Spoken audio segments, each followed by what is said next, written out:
Have you ever dreamed of spending your golden years surrounded by family, with your children nearby and the laughter of grandchildren echoing through the halls? For many, the vision of growing old within arm's reach of loved ones seems idyllic, a dream fulfilled, a life complete. But what if this dream, so lovingly cultivated, could ultimately lead to a life of unseen sacrifice and slowly encroaching discontent? What if, in striving for closeness, we unwittingly surrender the most precious part of ourselves? This is the story of Mr. Matteo, a retired professor and recent widower who, like so many of us, had always longed for the warmth of family in his later years. With his children nearby, he thought he would find peace and purpose again, filling his days with laughter and helping hands. Matteo's journey into this next chapter, however, reveals a truth often concealed by the soft glow of familial love, the silent erosion of one's independence, one's very identity. As you watch this story unfold, I invite you to question, to reflect.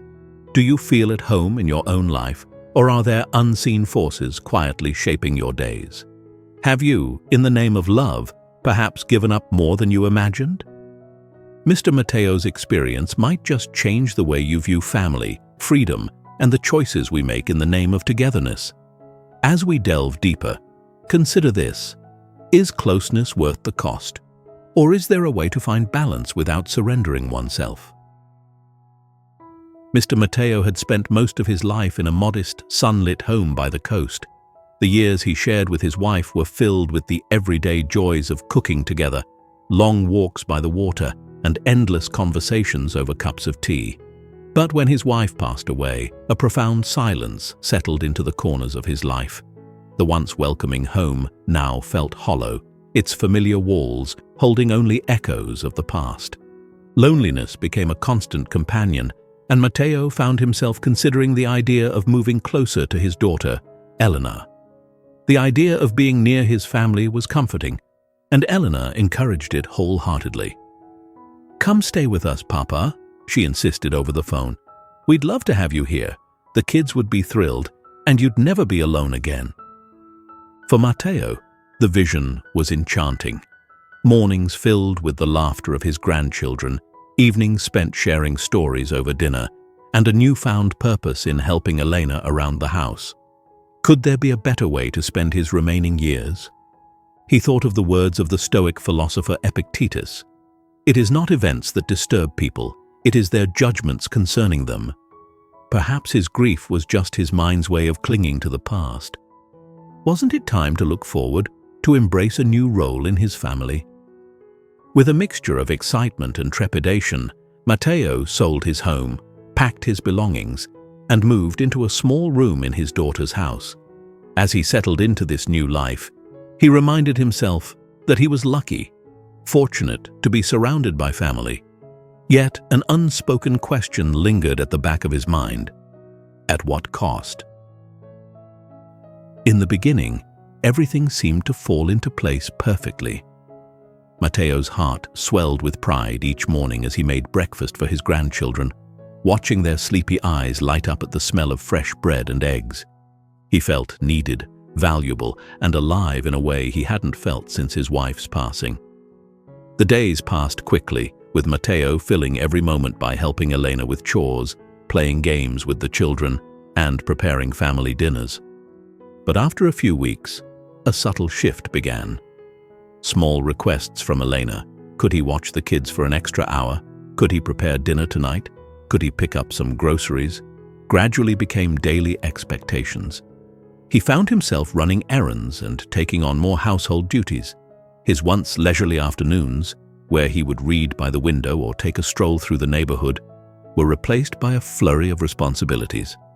"Is this what I wanted?" He found himself wondering late one night, lying awake in the unfamiliar darkness of his new room.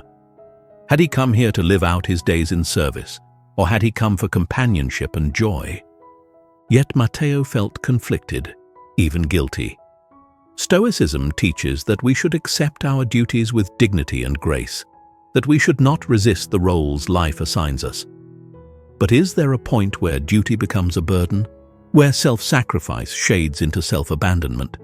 He couldn't ignore the small pangs of longing for the independence he had surrendered so willingly. As the weeks turned to months, Matteo's once vibrant spirit began to wane. The requests from Elena were no longer requests. They had become assumptions, a steady rhythm of expectations that Matteo felt compelled to meet. The tasks, once small, now consumed his days, and his once calm evenings became crowded with a quiet exhaustion. He was a grandfather, yes, but was that all he was now? A helper, a caretaker, a shadow of the man he had once been? He thought of the words of the Roman philosopher Seneca. Sometimes, even to live is an act of courage. Matteo had expected this new life to bring him peace, not to weigh him down. One afternoon, after a long day of chores and errands, he overheard Elena talking on the phone. "I don't know how we'd manage without Dad here," she laughed. "He's practically the glue holding everything together." Matteo's heart swelled with pride, but alongside it, a faint unease took root. If he left, would his life crumble without him? And if so, was his presence a gift or a crutch? Was he truly helping, or was he quietly enabling his family to lean too heavily on him? These questions haunted him in quiet moments, and he wondered if he had lost himself somewhere along the way. One day, as he was helping his grandson Matteo Jr. with a math problem, the boy looked up at him, wide-eyed. "Nonno, why are you always so tired?" he asked innocently. Matteo was taken aback. In that small question, he saw a mirror reflecting his own worn-down spirit. Had his efforts been so consuming that even his grandson noticed? He couldn't help but wonder, who am I showing my family that I am? Am I the lively grandfather they deserve, or a man struggling under unspoken expectations? That evening, Matteo went out for a solitary walk. The crisp night air filled his lungs as he looked up at the stars, his mind swirling with thoughts of what he had given up, and for whom. Was he happy? Had he truly chosen this path, or had he allowed himself to be swept along by the currents of family duty? Stoic philosophy teaches that a life lived well is one guided by purpose, clarity, and self-respect. Matteo began to see that he had unwittingly let go of these principles. Could he reclaim them without abandoning his family?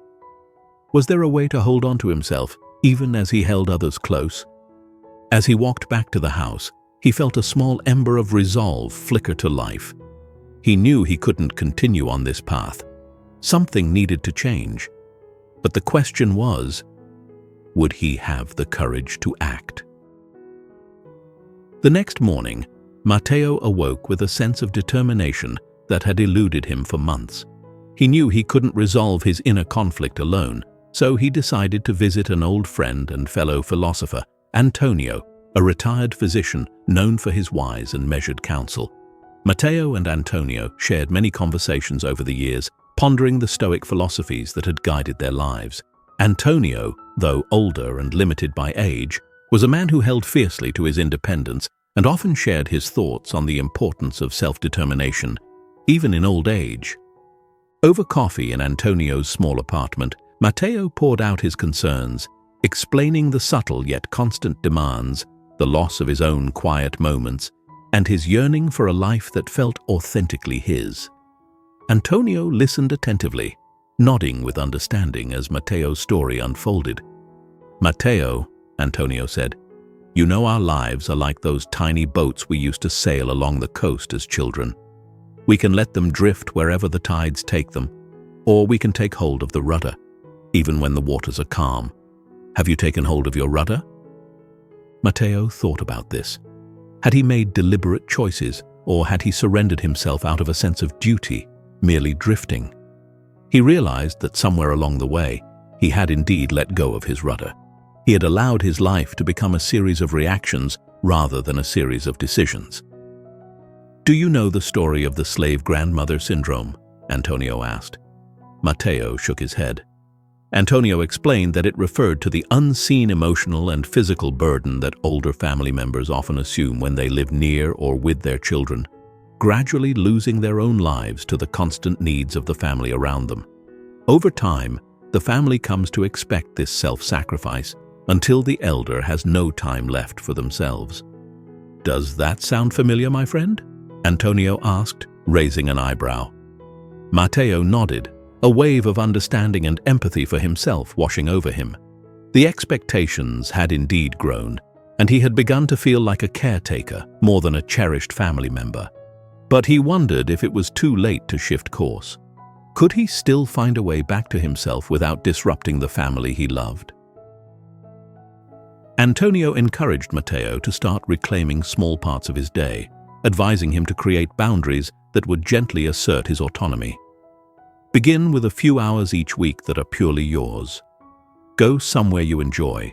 Walk through the old bookstore, take a painting class, even sit by the ocean and listen to the waves.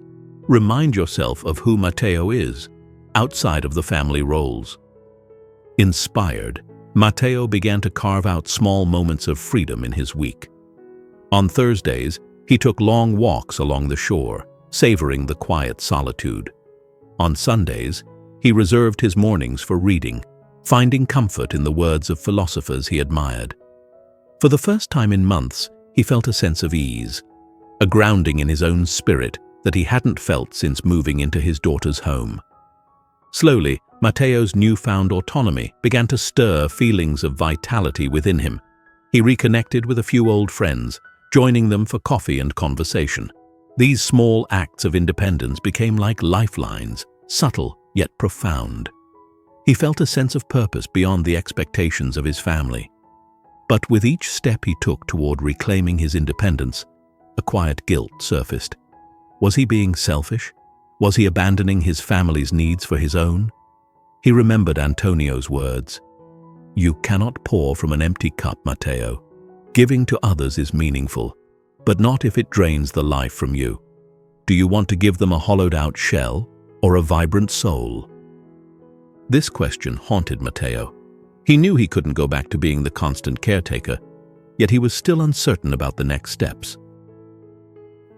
One evening, after returning from an afternoon spent painting at the community center, Matteo found Elena in the kitchen, looking frazzled. The kids were squabbling in the living room, and a pot of sauce was boiling over on the stove. "Oh, Papa," Elena sighed as he entered. "I wish you'd been here earlier. The kids have been a handful today." Matteo felt a pang of guilt, but pushed through it. He knew it was time to have an honest conversation.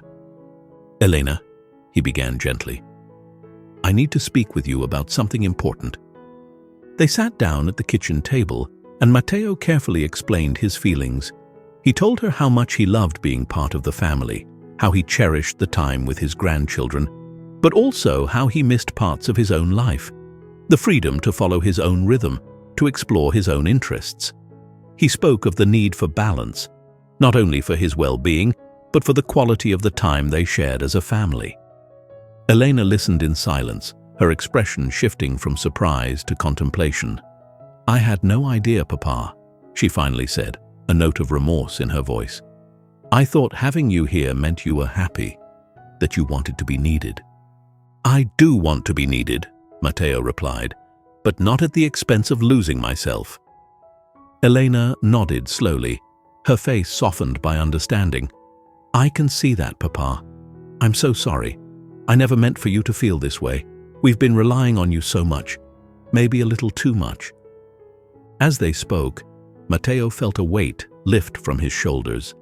The relief of being understood, of being seen as both a father and an individual, was a balm to his soul. He and Elena discussed how he might create more balance, how he could have both family closeness and personal independence. They agreed that he would help with the children 2 days a week, reserving the rest of his time to pursue his own passions. With this newfound balance, Matteo's life began to transform.